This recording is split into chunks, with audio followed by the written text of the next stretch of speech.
Horror कहानियां थी। शब्द, तुझे भरोसा नहीं ना, तो फिर जा अपने कमरे में जाकर देख। तेरे पलंग के नीचे तुझे तेरी माँ की हड्डियां मिलेंगी। प्रभात दौड़कर अपने कमरे में जाता है और अपने पलंग के नीचे देखता है। वहां पर सचमुच एक कंकाल पड़ा हुआ था और उसके शरीर पर जो कपड़े थे वो प्रभात की माँ के थे। क्या बात है, आज तो आप सुबह से ही बहुत बिजी हैं। ऐसा क्या लिख रहे हैं? बस एक फैमिली की कहानी लिख रहा था। जैसे हमारी फैमिली है ना, तुम, माँ और मैं, लेकिन थोड़े अलग तरीके से, क्योंकि ये कहानी हॉरर है और इसमें जो आदमी है ना, मैंने उसकी बीवी को मार दिया है। मतलब कहानी में ऐसा लिखा है। और जानती हो, उसके बाद जो बीवी है ना, वो एक बुरी आत्मा बन जाती है। क्या बेटा, इस तरह की डरावनी कहानियां क्यों लिखता है तू? जानता है ना, हम जो सोचते हैं, जो लिखते हैं, हमारा दिमाग पूरा दिन वैसा ही होता रहता है। माँ, परेशान होने वाली क्या बात है? राइटर हूँ मैं, मेरा तो काम है कहानियां लिखना। और वैसे भी ये सिर्फ एक कहानी है माँ, कोई सच नहीं है। उसके बाद कुछ दिन बीत जाते हैं। एक रात प्रभात को अपने ऑफिस से लौटने में देरी हो जाती है। रात के लगभग 12 बजे हुए थे। प्रभात जैसे ही अपने घर पहुंचता है, उसने देखा कि उसकी पत्नी दुर्गा डाइनिंग टेबल पर उसका इंतजार कर रही है। आ गए आप? कब से आपका इंतजार कर रही थी। देखिए ना, खाना भी ठंडा हो गया है। अरे दुर्गा, आज तुमने अपने इतने लंबे लंबे बालों को खोलकर क्यों रखा है? तुम तो हमेशा अपने बाल बांध कर रखती हो।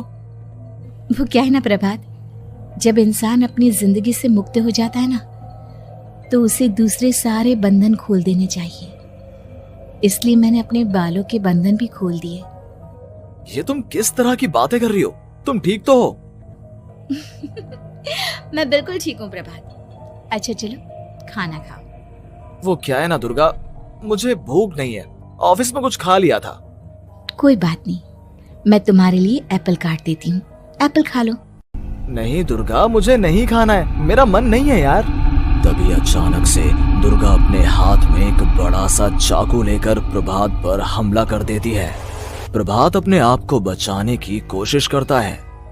आज मैं तुझे नहीं छोड़ूंगी, तुझे अपने साथ लेकर जाऊंगी अपनी दुनिया में। ये क्या बोल रही हो तुम? तुम्हारा दिमाग खराब हो गया है। आखिर तुम हो कौन? दुर्गा अपनी गर्दन टेढ़ी करते हुए बोलती है। मैं दुर्गा हूँ, तुम्हारी पत्नी। ध्यान से देखो मेरी आंखों में। प्रभात बुरी तरह से डर जाता है और घबराहट में वो चाकू अपनी पत्नी के पेट में मार देता है। उसकी पत्नी की वहीं के वहीं मौत हो जाती है और उसकी चीख की आवाज सुनकर उर्मिला दौड़ते हुए बाहर आती है। ये तूने क्या किया प्रभात? तुमने अपनी पत्नी का खून कर दिया। लेकिन तू तो उसे बहुत प्यार करता था बेटा। तूने बहू को क्यों मार डाला? माँ, ये आपकी बहू नहीं थी, इसके अंदर कोई बुरी आत्मा घुसाई थी। मैं नहीं जानता ये सब कैसे हो गया, लेकिन वो मुझ पर हमला कर रही थी, मुझे मारने की कोशिश कर रही थी। माँ, मैंने कुछ नहीं किया। ये तूने क्या कर दिया बेटा? दुर्गा ने मुझे कहा था कि वो तेरी कहानी को उस कैरेक्टर की तरह एक्टिंग करके तुझे डराने की कोशिश करेगी। अरे वो तो तेरे साथ मजाक कर रही थी। हे भगवान, ये क्या हो गया? इसका मतलब दुर्गा। लेकिन माँ, मैंने जो कहानी लिखी थी उसमें भी ऐसा ही हुआ था। उस औरत ने अपने पति के साथ मजाक किया और गलती से उसके पति ने उसके पेट में चाकू मार दिया। मेरी कहानी सच कैसे हो सकती है? माँ, मुझे बहुत डर लग रहा है। अब ये सोच, दुर्गा की लाश का क्या करें हम? अगर गलती से भी ये बात बाहर फैल गई ना, तो तुझे पूरी जिंदगी जेल की सलाखों के पीछे रहना पड़ेगा। एक काम करते हैं माँ, हम घर के पीछे वाले बगीचे में उसकी लाश को दबा देते हैं। अगर कोई पूछेगा तो कह देंगे कि उर्मिला अपने मायके गई और फिर एक दिन हम भी अचानक यहाँ से कहीं दूर चले जाएंगे। कोई नहीं आएगा हमें पूछने, कोई नहीं आएगा माँ, बाद में जो होगा हम देख लेंगे। प्रभात अपनी माँ उर्मिला की मदद से दुर्गा की लाश को अपने घर के बगीचे में गाड़ देता है। कुछ दिन तो ऐसे ही बीत जाते हैं, लेकिन एक दिन अचानक रसोई से आ रही कुछ आवाजें सुनकर प्रभात की नींद खुलती है। प्रभात ने देखा कि वहां पर एक लंबे बालों वाली औरत दूसरी तरफ चेहरा करके खड़ी हुई थी। कौन है? कौन है वहां पर? अरे कौन हो तुम? मैं दुर्गा हूँ प्रभात। क्या हुआ? मुझसे इस तरह के सवाल क्यों कर रहे हो तुम? तुम दुर्गा नहीं हो सकती।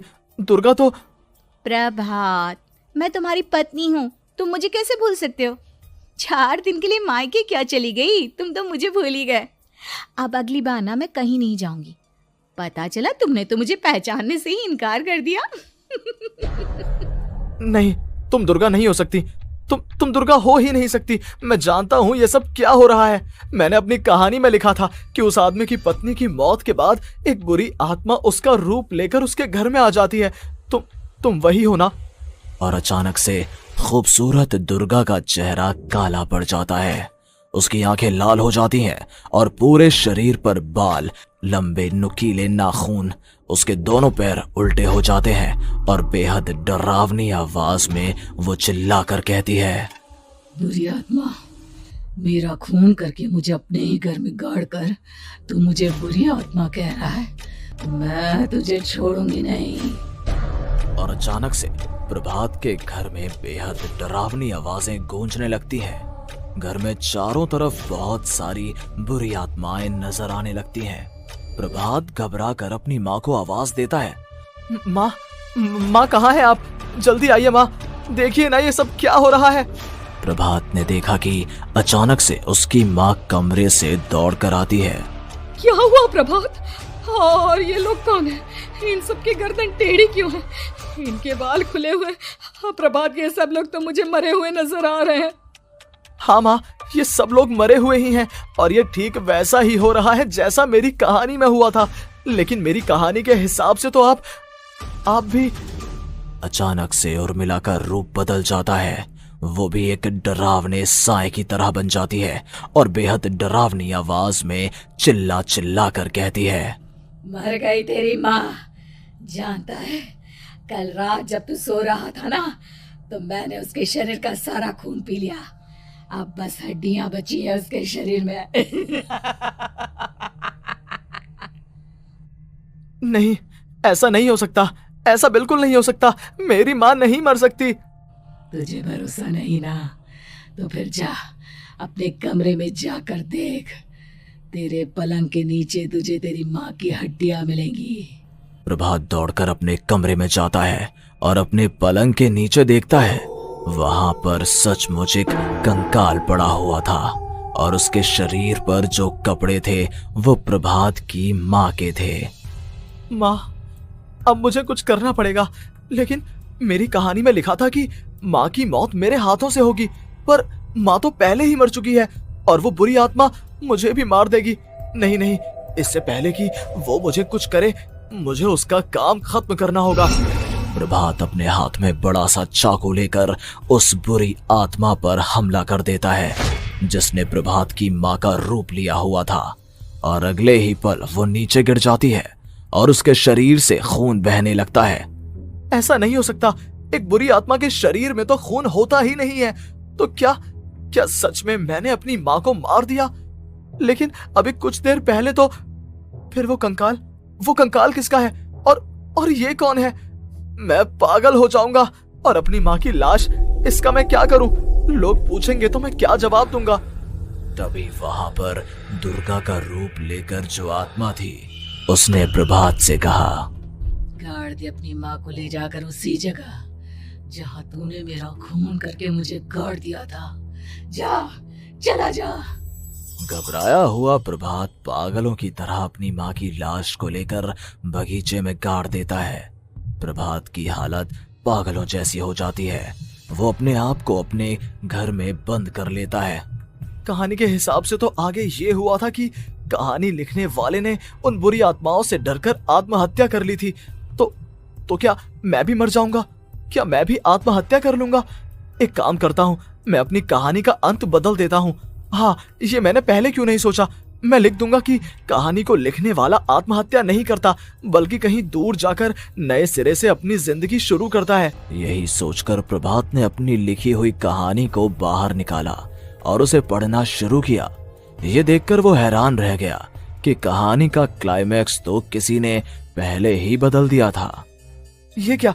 इसमें तो लिखा हुआ है कि आखिर में उस लेखक की पत्नी और माँ दोनों बगीचे में जिंदा दफन थे। बुरी आत्माओं ने उनको कैद करके रखा था और वो लेखक अपनी माँ और पत्नी दोनों को जिंदा बाहर निकाल लेता है। लेकिन ये सब लिख किसने दिया? प्रभात दौड़कर बगीचे में जाता है और वहां पर खुदाई करना शुरू कर देता है। प्रभात देखता है कि वहां पर लकड़ी के 2 बड़े संदूक हैं और उनके अंदर से आवाजें आ रही हैं। प्रभात बचा लो मुझे, अगर थोड़ी देर और हो गई तो वो मुझे छोड़ेगी नहीं।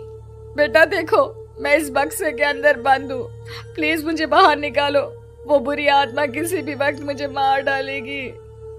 प्रभात वो दोनों बक्से बाहर निकालता है और अपनी पत्नी और माँ दोनों को आजाद करवा लेता है। लेकिन तभी वहां पर अचानक से एक बेहद डरावनी और खौफनाक दिखने वाली औरत आ जाती है। तुझे क्या लगा था इतनी आसानी से अपनी पत्नी और माँ को बचा लेगा? बस 5 मिनट और उसके बाद अमावस का चांद आसमान में आने ही वाला है। लेकिन तूने इन दोनों को बाहर निकाल लिया, अब तुझे मरना होगा। नहीं, मैं जानता हूँ मैं नहीं मरूंगा, और अब आगे क्या करना है ये भी मुझे पता है। प्रभात ये बहुत खतरनाक है, हमें मार डालेगी। प्रभात चलो यहाँ से। नहीं दुर्गा, अब मुझे अच्छी तरह से पता चल चुका है कि इस बुरी आत्मा से हम कैसे पीछा छुड़वा सकते हैं। और इतना कहकर प्रभात अपने हाथ में पकड़ी हुई सिंदूर की थैली उस बुरी आत्मा के ऊपर उछाल देता है। कुछ ही देर में वो जमीन पर गिरकर राख में बदल जाती है। ये सब क्या हो रहा था बेटा? ये सब तुम्हारी लिखी हुई इस कहानी की वजह से हुआ है ना? नहीं माँ, पहले मुझे भी ऐसा ही लगा, लेकिन बाद में पता चला कि बरसों पहले हमारे इस बगीचे की जमीन के अंदर किसी को जिंदा गाड़ दिया गया था और बस उसी औरत की आत्मा हमें परेशान कर रही थी। उसी ने मेरे शब्दों में जान डालकर उस कहानी को जिंदा कर दिया था। मुझे माफ कर दो प्रभात, मैंने आपकी कहानी के साथ छेड़छाड़ की थी और उसे बदल दिया था। माफी मांगने की जरूरत नहीं है दुर्गा, तुम्हारे उस बदलाव की वजह से ही आज हम सब जिंदा हैं, क्योंकि आखिर में कहानी में वो हुआ जो तुमने लिखा था।